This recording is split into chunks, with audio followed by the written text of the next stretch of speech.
Ya vamos a dar al toque un repaso del sistema vascular, ya que me olvidé de grabar. Mala suerte por los que no entraron, buena suerte por los que sí están. Ya, entonces tenemos que el sistema vascular es un sistema de cañerías que puede estar conectado en serie o en paralelo. Tenemos un circuito en serie que está representado por las dos circulaciones, tanto pulmonar como sistémica, y tenemos un circuito en paralelo que está formado por los capilares que irrigan a cada órgano. Luego podíamos tener algunos tipos de circulación especial que están conformados por el sistema portal, que lo encontrábamos a nivel, por ejemplo, de los riñones, con la arteriola aferente, eferente, que formaban un primer capilar, y luego se formaba un segundo capilar en serie, que formaba lo que es los capilares peritubulares, y de ahí ya se podía expulsar la sangre nuevamente hacia el sistema de venas cavas. También teníamos otros tipos de circulación especial que lo encontramos a nivel del tubo digestivo.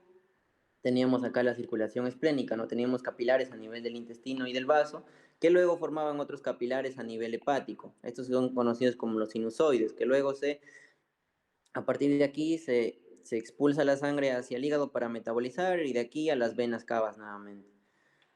Y también teníamos una circulación especial a nivel de hipófisis hipotálamo, ¿no? A nivel de las arterias hipofisiales superiores que mandaban la ADH y oxitocina, la hipófisis posterior, ¿no?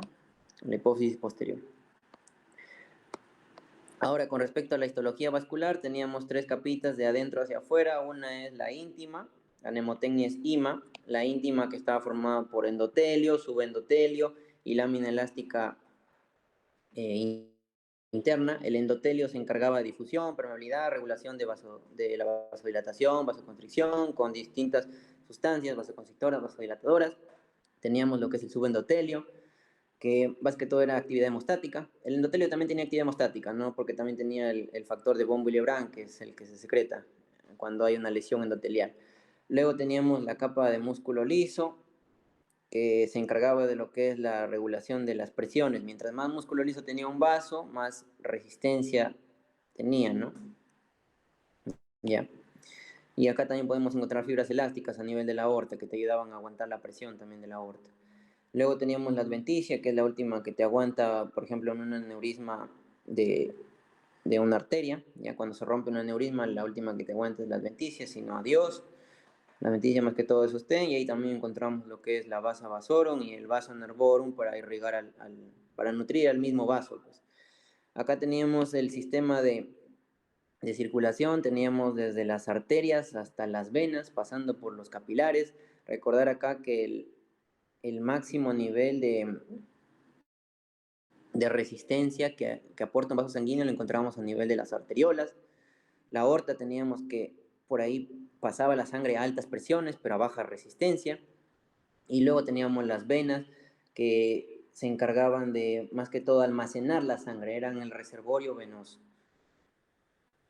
Y acá podemos ver algunas características que ya las pueden leer para seguir avanzando. Ya sus compañeros ya les he explicado cada una de estas partes. Recordar acá los receptores, ¿no? Acoplados a proteína G, como son los beta 2, alfa 1, ¿no? Para así poder inferir algunas funciones. Ya recordar que cuando tú estás en ejercicio, se vasodilatan tus arterias que irrigan al músculo, ¿ya? Y por el contrario, se constriñen las arterias que irrigan el sistema digestivo, el sistema renal, la parte cutánea, ¿ya? Acá recordar con respecto a las venas, que son el reservorio de sangre, como mencioné, y que las venas van a permitir lo que es el retorno venoso, como ya sabemos, y tienen bastantes receptores alfa 1. ¿Por qué alfa 1? Para mediar la venoconstricción. Y recuerden que la venoconstricción hace que aumente el retorno venoso. ¿Y esto por qué? Por esta ley del flujo sanguíneo que nos dice que cuando disminuye el área transversal que se da en una venoconstricción, va a aumentar la velocidad del flujo, ¿no? Por la misma fórmula, si ustedes despejan para este lado, para que lo entiendan mejor. ¿Ya? Pero la fórmula del flujo también lo podemos hallar así, que es la misma del gasto cardíaco, ¿ya? Porque flujo o gasto es lo mismo, pero en este caso es flujo sanguíneo, que es igual a variación de la presión sobre una resistencia. Con respecto a la resistencia, teníamos que está sometida a la ley de Poseyul, que nos indica factores como la viscosidad, acá representada con N y R radio, ¿ya? El principal factor de la resistencia, nunca se olviden que es el radio. Y acá tenemos lo que es la circulación sistémica que está organizada en paralelo, ¿no? Para irrigar a los distintos órganos y la circulación pulmonar que tenemos en serie, ¿ya? Con la sistémica. No se olviden que las arteriolas aportan la mayor resistencia. Y acá tenemos lo mismo que anteriormente he dicho, pero en un gráfico más dinámico, ¿ya? Acá recordar la distribución de la sangre. Tenemos una sangre sistémica y una sangre central, ¿ya? Que está conformada por la pulmonar y la sangre que circula por las cavidades cardíacas, ¿ya? La principal es la sistémica que estamos estudiando en este capítulo. Luego tenemos acá que en lo que son los capilares vamos a tener la mayor área de sección transversal y esto va a determinar que la velocidad de flujo sea menor. ¿Y esto por qué? Porque justamente en los capilares se da el intercambio de sustancias. Y aquí como podemos ver queda representado en la gráfica, ¿no? Lo de moradito son los capilares, como ya ven desde acá en esta imagen, ¿no? Acá tenemos la distribución de la sangre, tenemos una parte sistémica, una parte central. La sistémica también es llamada periférica, que está conformada por un 20% arterial, 65% venoso.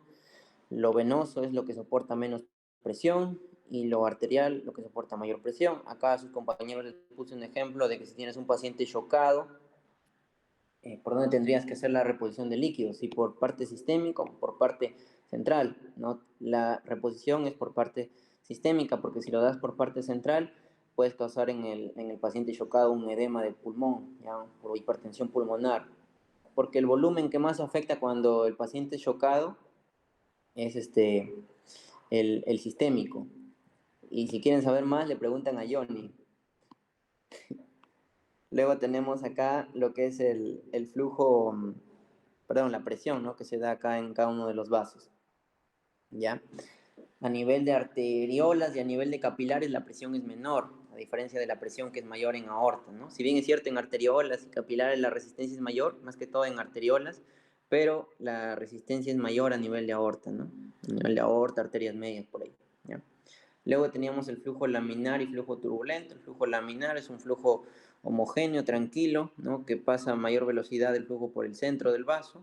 Y el flujo turbulento, que es un flujo que a veces puede ser patológico, pero a veces es importante también para hacer algunas mediciones y determinar algunas enfermedades. ¿Cuándo se da este flujo turbulento? Cuando aumenta el número de Reynolds por encima de 300, cuando aumenta la velocidad de la sangre, cuando disminuye la viscosidad de la sangre, en casos de estenosis de válvula, ¿ya? En un giro brusco en bifurcaciones arteriales y en superficies vasculares rugosas como los ateromas o las aterosclerosis que hay en las arterias a veces. Luego teníamos los conceptos de capacitancia y elastancia, recordar que las venas son los vasos de capacitancia, la capacitancia también llamada distensibilidad o volumen dependiente tenía que ver con el volumen, la elastancia que era determinada por lo que es el las láminas elásticas, también era llamada rigidez y era presión dependiente. Era la inversa de la capacitancia. Cuando aumenta la capacitancia, baja la elastancia.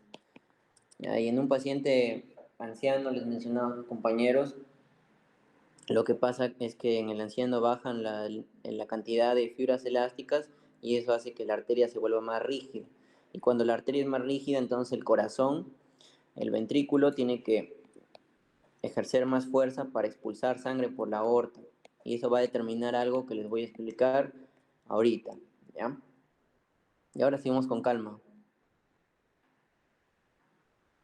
Vamos a pasar ahora sí, chicos, a microcirculación, ¿ya? Lo anterior, que para los que están viendo el video grabado, lo he dicho rápido porque me olvidé de grabar, ¿ya? Me olvidé de poner iniciar grabación. Ahora sí vamos a empezar lento nuevamente. Y a sus compañeros sí les he explicado tranquilo. Ya, vamos con microcirculación. Ya, esto sí, nuevamente vamos a retornar. La microcirculación siempre te van a preguntar de dónde a dónde va. Y la microcirculación es muy importante en todos los órganos. Todos los órganos tienen su microcirculación. Cuando esta microcirculación se afecta, puede generar muchas patologías, entre ellas el edema, que vamos a ver, ¿ya? Principalmente la microcirculación se afecta en los pacientes diabéticos, ¿ya? Por eso son más propensos a tener edemas. Y ahorita vamos a ver cómo se puede formar un edema. Pero empezando con las partes de este sistema de microcirculación.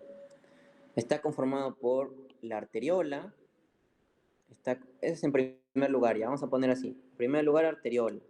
Segundo lugar, esta, que es la metaarteriola, ¿ya? Tercer lugar, los capilares. Y cuarto lugar, una vénula postcapilar. Estos son los 4 componentes de la microcirculación que nunca te debes olvidar. La sangre viene por acá, por la arteriola, recogida de las arterias más grandes. Y como te dije, esta arteriola es el lugar donde se va a regular la presión arterial. Porque acá la arteriola sufre mucha resistencia al flujo.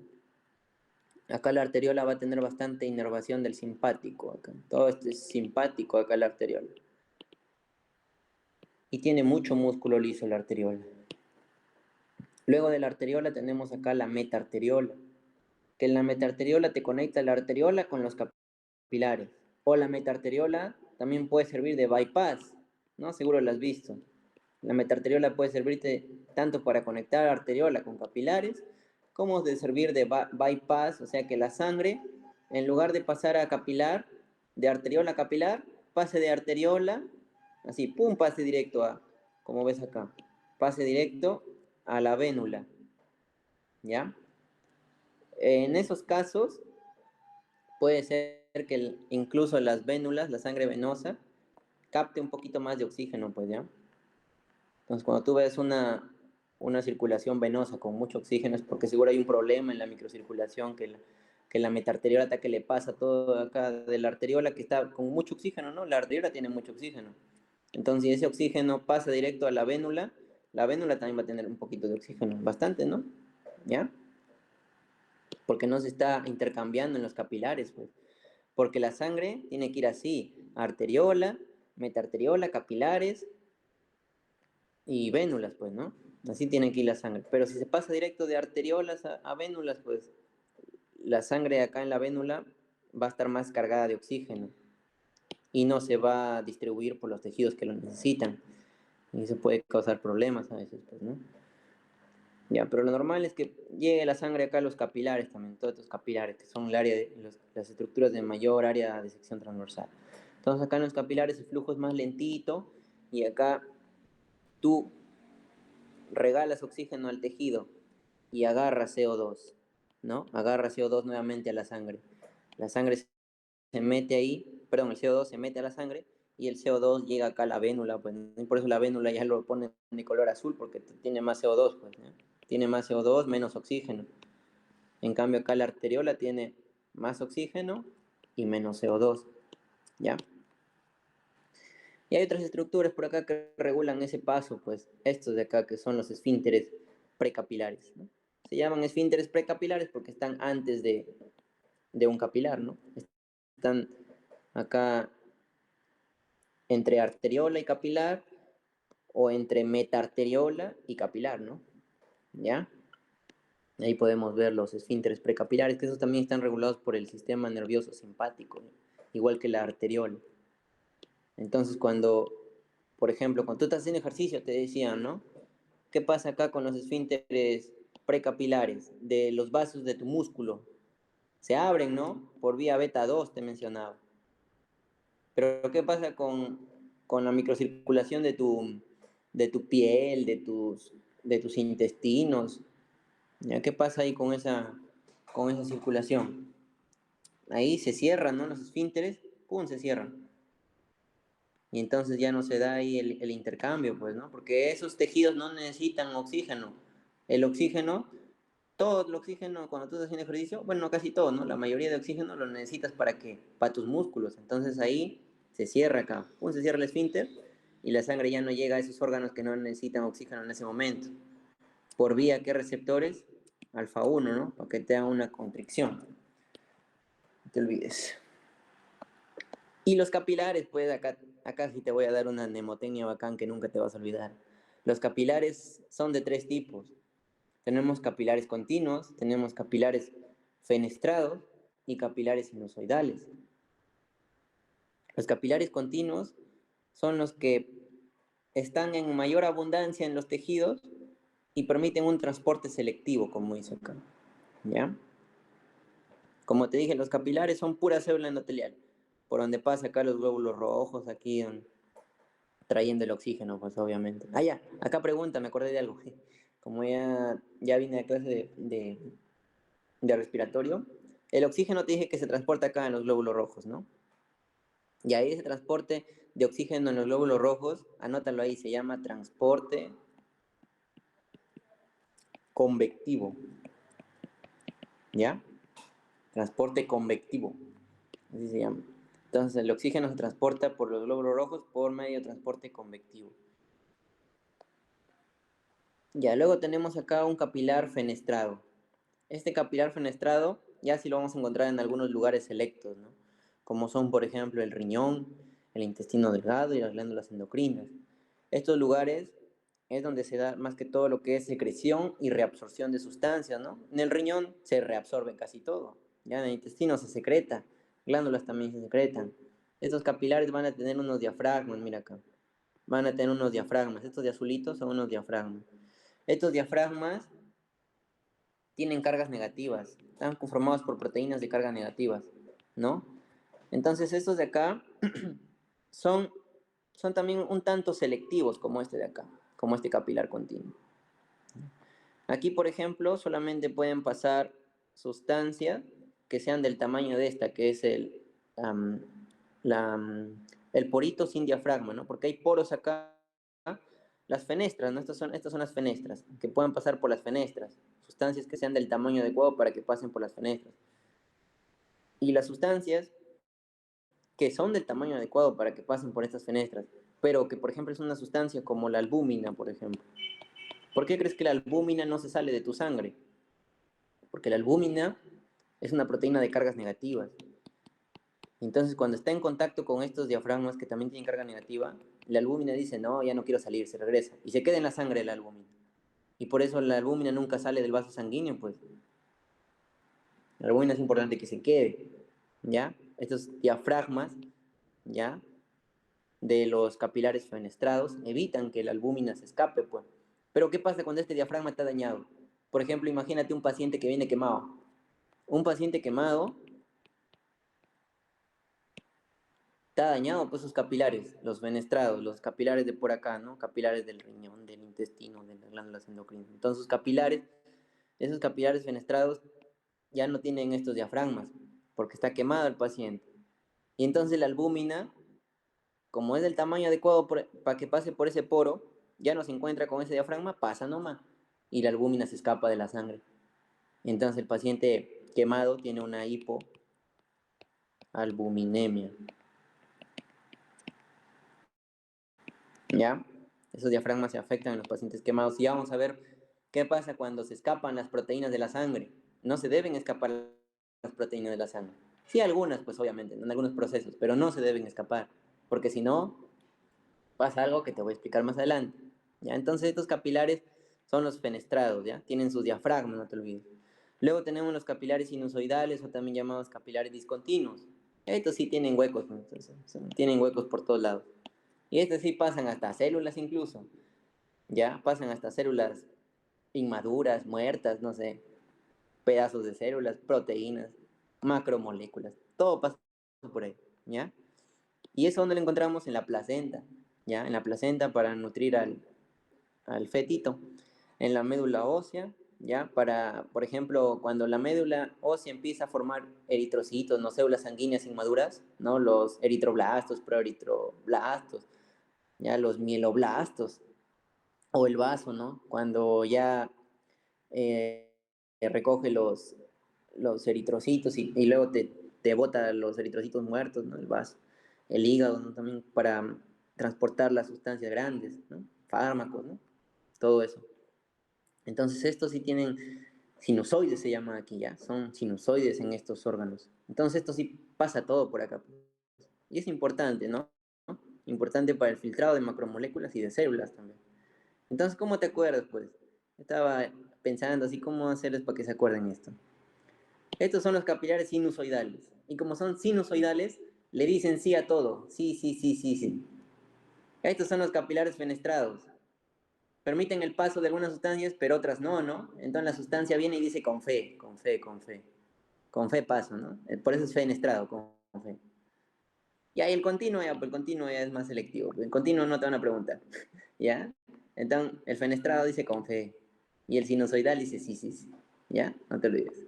Nunca te vas a olvidar así. Ojalá me hayan entendido. ¿Ya? Vamos a pasar a las fuerzas de Starling.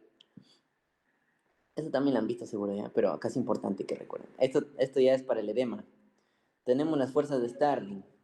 Tenemos dos fuerzas, ¿ya? Te dije que había ley de Frank Starling, ¿no? Ley de Frank Starling y fuerza de Frank Starling. La ley de Frank Starling lo vimos en precarga, si te acuerdas, ¿no? Y acá estamos viendo fuerzas de Frank Starling, como te había dicho que vamos a volver a verlo aquí, pero en vasos. Y acá se llaman fuerzas, no son leyes, acá son fuerzas. ¿Y cuáles son esas fuerzas? Pues son dos nada más. Son la presión hidrostática y la fuerza de presión oncótica. Sino que estas presiones se distribuyen en el capilar y en el intersticio. Vamos a ver acá, ¿ya?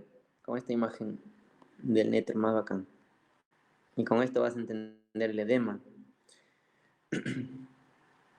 Tenemos acá los elementos de la microcirculación, la parte arterial, la parte de la vénula, la parte del capilar, y acá se añade un elemento que no te he dicho, los vasos linfáticos. ¿Ya? Los vasos linfáticos son muy importantes, hombre. Entonces,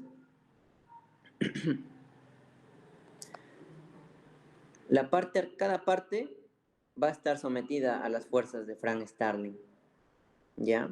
En la parte del capilar, por ejemplo, perdón, en la parte arteriolar, de la arteriola, vamos a tener la presión, acá de esta, la presión hidrostática capilar, ¿no?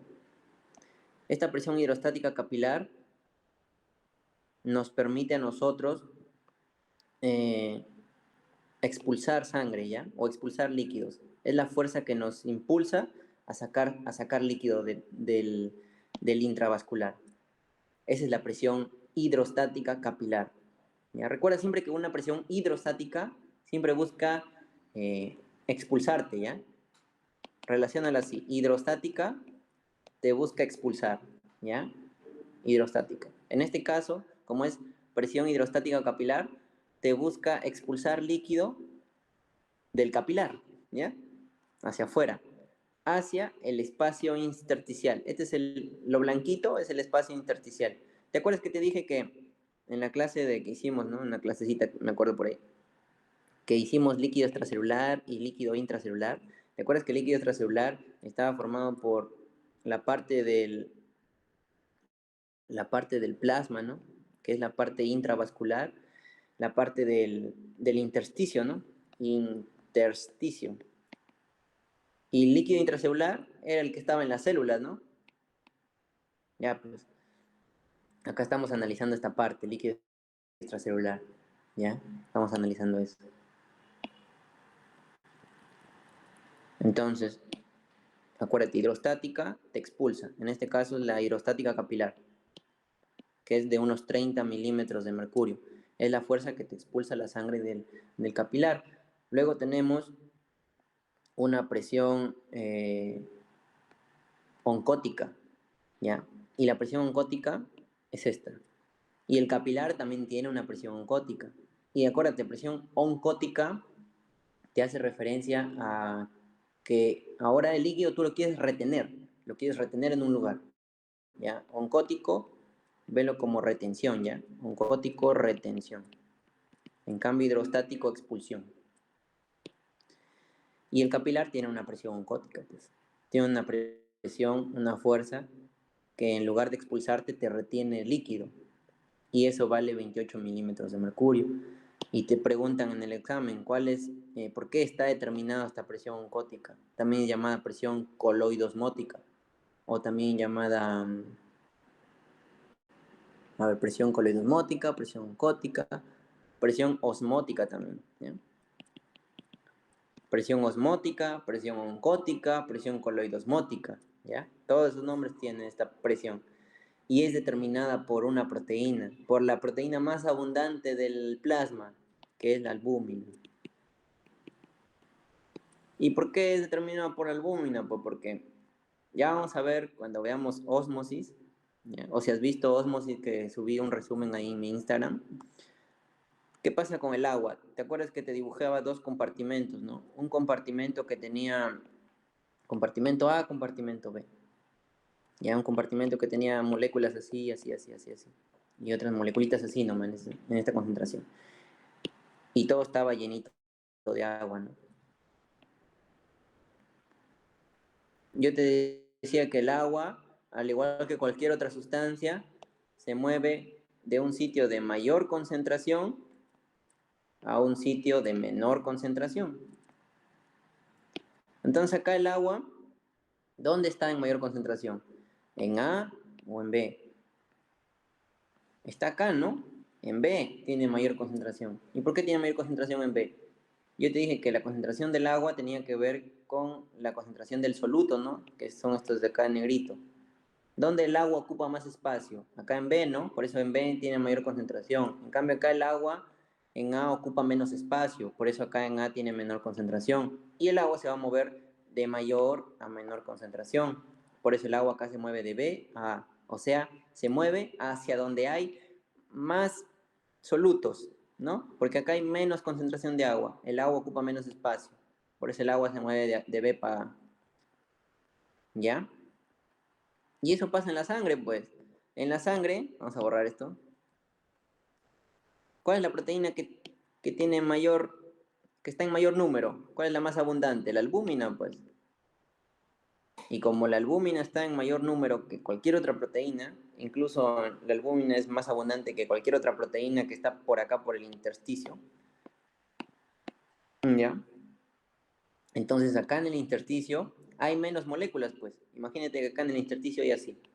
Pero acá en el intravascular hay así, un montón de albúminas. ¿Dónde se va a mover el agua? Para acá, ¿no? Se va a mover hacia el vaso sanguíneo. Y eso es la presión oncótica, pues. O presión osmótica, por eso dices el agua se mueve por ósmosis. ¿Pero qué es ósmosis? Pues ósmosis es el movimiento de agua de un lugar de mayor concentración a un lugar de mayor concentración. ¿Ya? O si lo ves al revés, si lo ves desde el punto de vista del soluto, ósmosis es el movimiento del agua desde donde hay menos soluto hacia donde hay más solutos. ¿Ya? Y esa es la presión osmótica, oncótica o coloidosmótica del capilar, 28 milímetros de mercurio, que retiene el agua. Y como te digo, las presiones se distribuyen, ¿no? Hay una presión acá que es en la parte arteriolar y una parte acá que es en la parte venular, ¿no? La parte más venosa. Estamos analizando acá nomás la parte del capilar, ¿ya? La parte arteriolar, perdón, la parte arteriolar del capilar, ¿ya? Porque el capilar tiene una parte arteriolar y una parte venosa, ¿no? Una parte rojita, una parte azulita. Ya pues estamos viendo la parte rojita del capilar. Tenemos ahora el intersticio. En el intersticio también hay presiones, pues en el intersticio hay una presión que es la presión oncótica intersticial, porque el intersticio también tiene proteínas, pues. Y entonces, ¿qué hace esa presión oncótica intersticial? Lo que hace es retenerte líquidos acá en el intersticio, ¿no? Porque la oncótica dije que te retiene. Entonces la oncótica te retiene acá líquidos en el intersticio, ¿ya? Y luego tenemos también una presión intersticial, ¿no? Una presión hidrostática intersticial, esta es la presión hidrostática intersticial, que como toda presión hidrostática, te busca ahora expulsar, ¿no? Ahora te busca meter el líquido dentro del capilar, ¿no? Te busca expulsar la sangre del intersticio, ¿no? Así, para que te acuerdes, ¿ya? Hidrostática, expulsa. Oncótica, retiene. No importa si es capilar o si es intersticial. La cosa es que hidrostática expulsa, oncótica retiene. Y acá te preguntan, pues, ¿cuáles son las fuerzas o las presiones que te generan edemas? ¿No? ¿Cuál aumenta para que te generen edemas? ¿Cuál crees? Las que te ponen acá, pues, ¿no? Las que te generan que el líquido aumente aquí, en el intersticio. Porque cuando el líquido sale de tu sangre se forman los edemas, pues. Ese es un edema, líquido fuera de tus vasos sanguíneos. Entonces, una de las fuerzas es la presión hidrostática del capilar. Otra, ¿cuál es? Esta, ¿no? La oncótica, que te retiene líquidos acá en el intersticio. Esas dos más que todo, ¿no? Porque la oncótica del capilar, que es por la albúmina, esta te retiene acá en el capilar, ¿no? Te evita el edema. La intersticial hidrostática, la hidrostática intersticial, esa también te regresa cada líquido al capilar, ¿no? Esa también no te genera edema. ¿Cuáles son las que te generan edema? Estas dos, ¿no? La, la hidrostática capilar y la oncótica intersticial, ¿ya? Y tiene sus valores cada una, pues. Y acá se genera lo que es los mecanismos de filtración, ¿no? ¿Te acuerdas? Filtración. O sea, se expulsa sangre porque acá te gana la hidrostática en la parte arterial. En la parte arterial, si tú haces una suma, ya ahorita vamos a ver cómo se calcula eso, ¿ya? Hay filtración. Al final el líquido sale. Y en la parte acá venosa del capilar hay reabsorción. Acá la sangre regresa, ¿ya? El líquido que se expulsó regresa ahí. Pero siempre, siempre, siempre, siempre, siempre, siempre gana la filtración, ¿ya? Siempre se expulsa más sangre de la que se retiene. ¿Ya? Filtración siempre va a ser mayor que reabsorción, y esa es pregunta también. Pero ¿cómo es que no se generan edemas si todo el tiempo te estoy diciendo que hay mayor filtración que reabsorción? Porque ahí aparecen otras estructuras, pues, que son los vasos linfáticos. ¿Para qué son los vasos linfáticos? Pues nadie casi estudia vasos linfáticos, ¿no? Pero los vasos linfáticos son importantes porque ellos te evitan los edemas. Porque como todo el tiempo hay más filtración que reabsorción, el vaso linfático se encarga de recoger lo que no se pudo reabsorber acá en la vénula. Y entonces todo queda en cero, pues. La suma de todas las fuerzas es cero. ¿Gracias a quién? A este, pues, al vaso linfático. El vaso linfático recoge todo el líquido que quedó en el intersticio, ¿no? Recoge el exceso de la filtración, lo lleva por el conducto torácico y lo deja ahí en el ángulo yúgulo subclavio, ¿no? Y acá tenemos las dos fuercitas para que nunca te olvides. Hidrostática y oncótica. Te dije que hidrostática todo es expulsar, expulsar. Si es una hidrostática del capilar, te va a buscar sacar el líquido del capilar. Expulsa líquido intravascular. Si es una hidrostática intersticial, te busca sacar el líquido del intersticio, ¿no? Fuerza el líquido a volver al intravascular, porque está que lo saca el intersticio. Si es una oncótica, te dije que retiene. Si es del capilar, retiene el líquido en el intravascular, ¿no? ¿Determinado por quién? Por la albúmina. Ah, también te pueden preguntar, ¿no? La albúmina es su tiempo de vida medio. Que te lo he dicho también en digestivo, ya en los videos está. Tiempo de vida medio es más o menos 20 días, ya, 20, 21 días. Y la albúmina se usa para evaluar enfermedades hepáticas crónicas, pues, no de manera aguda. ¿Por qué no de manera aguda? Porque la albúmina, como vive por 20 días en tu sangre, si tú mides a un paciente que tiene una enfermedad hepática aguda, su albúmina va a estar normal, ¿no? Si recién su enfermedad ha comenzado a los 5 días, su albúmina, como todavía vive 20 días en su sangre, el hígado está normal, perdón, el hígado está enfermo, pero su albúmina sigue circulando por la sangre. Si bien es cierto, el hígado está enfermo, ya no puede producir albúmina durante esos 5 días, pero la albúmina sigue viva por 20 días. Es su tiempo de vida medio de la albúmina. Hay otros marcadores para enfermedad hepática aguda. Ya la albúmina es para crónica, porque dura 20 días en la sangre. Luego tenemos acá la presión oncótica del intersticio, que te retiene el líquido en el intersticio. ¿Ya? Te retiene el líquido en el intersticio. Y acá también hay una gráfica que te preguntan, ¿cuál de las presiones es constante?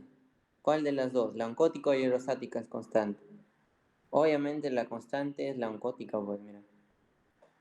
¿Por qué la oncótica es constante? Porque la oncótica, ¿quién la determina? La oncótica del capilar, acá se refiere al capilar y adentro del capilar. ¿Quién determina la presión oncótica del capilar? La albúmina, pues. Y la albúmina, los niveles de albúmina en tu sangre casi siempre son constantes, ¿ya? Hay un número específico de albúminas en tu sangre, ¿ya? Son más o menos 8 gramos, creo, por decilitro. Esa es la cantidad de albúmina, más o menos, ¿ya? 8, casi 9, ¿ya? Entonces es constante, por eso es la presión oncótica constante. Te van a preguntar.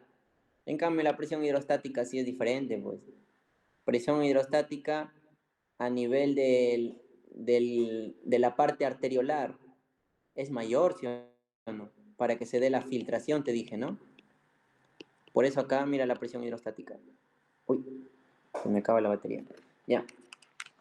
La presión hidrostática a nivel del capilar arteriolar, la parte arteriolar del capilar es mayor, ¿no? Para que se dé filtración, como te dije. Pero la presión hidrostática, mira, a nivel de la vénula, disminuyó por debajo de la presión oncótica. Por eso es que acá se da reabsorción. ¿Ya? Ojalá me hayan entendido esa parte. Pero al final, como te digo, siempre hay más filtración, como dice acá. Hay más de esto que de esto. Hay más filtración que reabsorción. ¿Y quién se encarga de reabsorber lo que quedó en el intersticio? Los vasos linfáticos. Ya hay una formulita que te van a preguntar esto en tu examen. Te dan datos, te dan cifras para que tú calcules,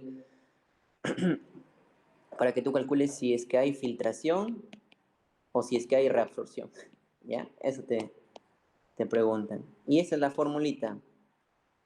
Ya lo calculas así. Te dan la presión hidrostática del capilar, le pones su valor. Y lo restas con la presión hidrostática intersticial, que normalmente esta de acá es negativa, ¿ya? Así que lo pones en paréntesis, te dan el valor ahí. Es negativa esta de acá. Pero a veces te dan como valor cero. Así, cuando te dan cero no hay problema. Y ya luego todo eso lo restas ahora con las oncóticas. Te van a dar la oncótica del capilar y lo vas a tener que restar con la oncótica del intersticial. ¿Ya? Ahí no hay problema porque las dos son positivas. Pero te vas a dar cuenta que si te dan una negativa, esa negativa es esta. Es la presión hidrostática intersticial. Como ves acá, pues, ¿no? Mira, la presión hidrostática intersticial. Es negativa. ¿Ya?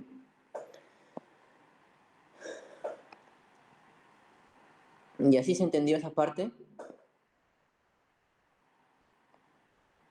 ¿Se entendió todo esto? Ya, Johnny. Gracias. Ya vamos a pasar ahora a la regulación de flujo sanguíneo, repito. ¿Ya? Esto es sencillo nomás, pues. Vamos a tener sustancias vasoconstrictoras que nunca debes olvidarte y vamos a estudiar sustancias vasodilatadoras. Esto conforme vayamos avanzando, o conforme vayas avanzando, pues, ¿no? Vayas leyendo, vas a entender. Tenemos, por ejemplo, el calcio, que el calcio sabes que produce vasoconstricción, ¿no? Ya sabes cómo, porque se une a la troponina C, ¿no? En este caso es músculo liso, ¿no? Ya no sería troponina C, sería la calmodulina, ¿no? Se une calmodulina y activa la quinasa de la cadena ligera de miocina y se da el ciclo de los puentes cruzados, ya que ya hemos visto esa parte. También tenemos la prostaglandina F2 alfa, es esta, ¿ya? Prostaglandina F2 alfa. Cuando veas prostaglandinas, ¿ya? Cuando leas prostaglandinas, la vasoconstrictora va a ser esta, la 2 alfa, F2 alfa, ¿ya? Hay muchas prostaglandinas, pero las que te tienes que acordar ahorita te digo cuáles son, ¿ya?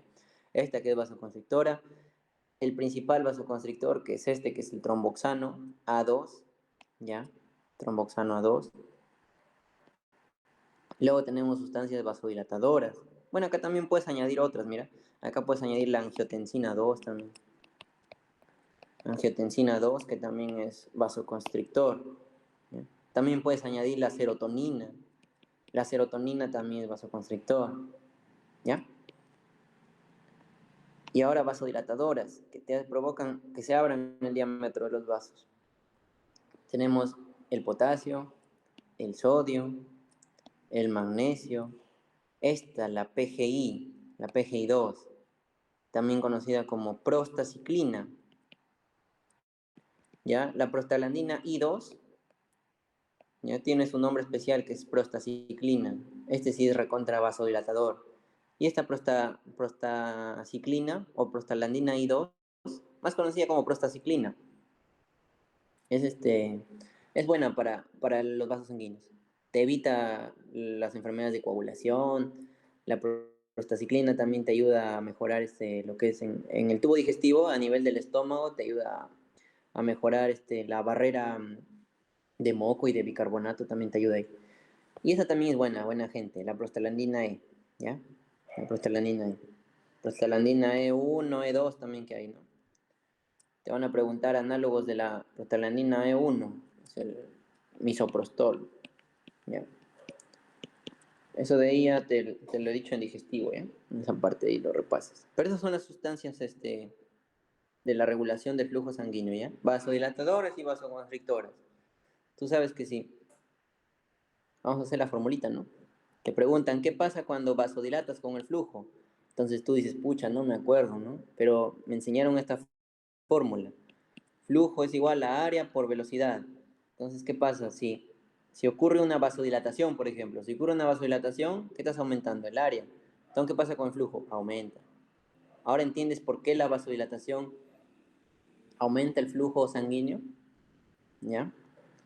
Y ahora, ¿qué pasa con la vasoconstricción? Lo mismo, te acuerdas tu formulita, estás vasoconstriñendo, dice, estás disminuyendo el área de sección transversal, ¿no? ¿Qué pasa con el flujo? Baja también, pues, ¿no?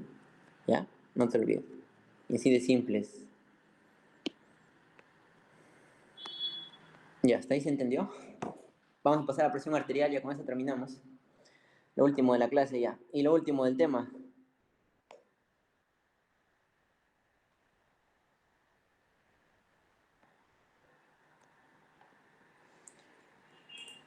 ¿Se entendió? Ya. Vamos a pausar la